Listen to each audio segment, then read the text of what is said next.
Welcome to Lesson 9 of Humanities 1101 at West Georgia Technical College. This lesson is a continuation of Lesson 8. We will be discussing the Renaissance and the Protestant Reformation throughout much of Europe.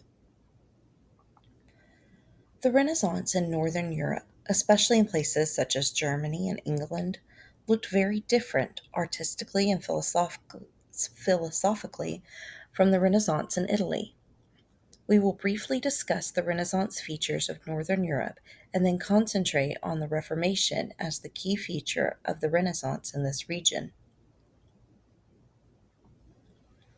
The Renaissance in Northern Europe and Britain saw a rebirth of theater in a form similar to what we know it as today. You will recognize the name William Shakespeare, the most important playwright of his era. Shakespeare wrote plays about everything from history, such as Julius Caesar and Henry VIII, to purely fictional romances and dramas like Romeo and Juliet and A Midsummer's Night's Dream.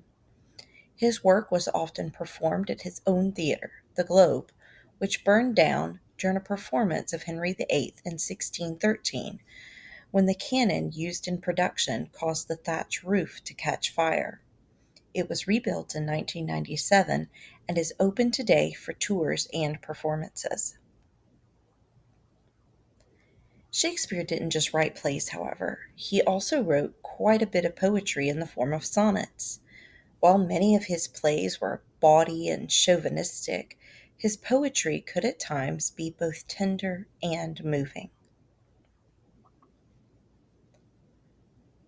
While the art of the Renaissance in Italy reflected beauty and idealism, Renaissance art north of the Alps reflected realism and was somber, heavily impacted by the culture that would nurture the Reformation.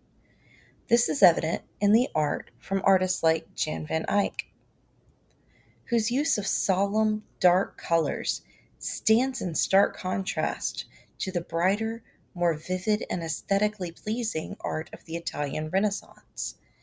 Compare this portrait of the Arnolfini family by Van Eyck,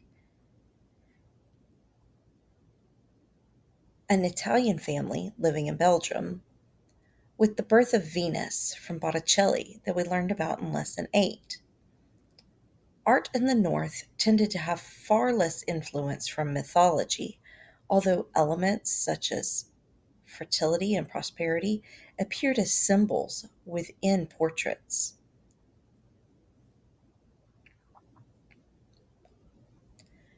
More significantly, in the North, the Protestant Reformation began to take root and spread, changing the worlds of both philosophy and religion. Concerned with the authority and excesses of the Catholic Church, Martin Luther, a minister, posted his 95 Theses on the door of the castle church in Wittenberg, Germany. His primary objection was the selling of indulgences, which were essentially buy-downs of time served in purgatory before being able to ascend into heaven. Following Luther, John Calvin took his protestations a step further. He argued that salvation, and with it the ability to go to heaven, came entirely through faith in Christ alone.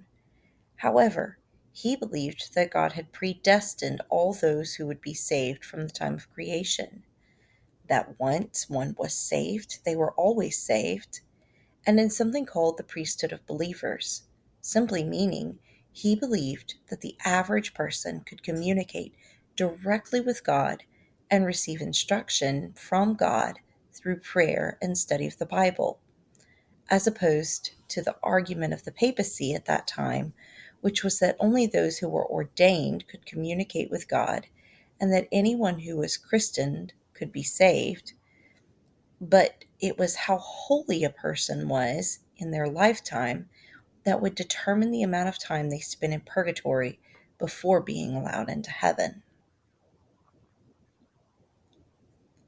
In 1455, just 3 decades before Luther was born, and approximately a century before John Calvin lived, Johann Gutenberg set the stage for the Protestant Reformation with the invention of the printing press in Mainz, Germany.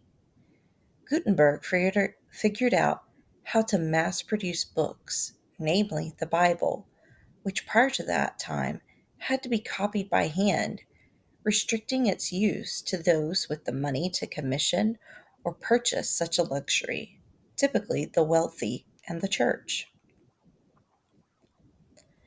By 1466, the Bible had been translated into German.